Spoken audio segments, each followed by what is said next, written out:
Learn to swim with sunshine. Let's talk about toy buckets. Hi guys, welcome to Sunshine Swim. So those of you out there running a swim school, I'm sure you're always looking for ideas on how to keep it fun and festive, either during the different seasons or the different holidays.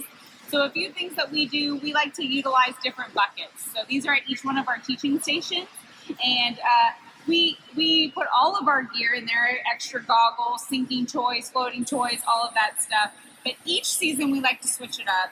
So if it's in the summer, we might have fun sand buckets out. If it's around Valentine's Day, we might have heart buckets out. And then that way it also keeps it engaging for the swimmers because they're looking to see kind of what toys are out there. So easy, fun things to do are just like rubber ducks that are for the different seasons.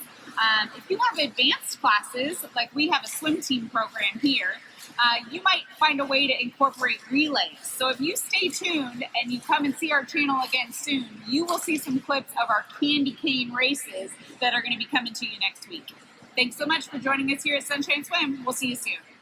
Thanks for visiting Learn to Swim with Sunshine. Don't forget to like this video and subscribe to our YouTube channel.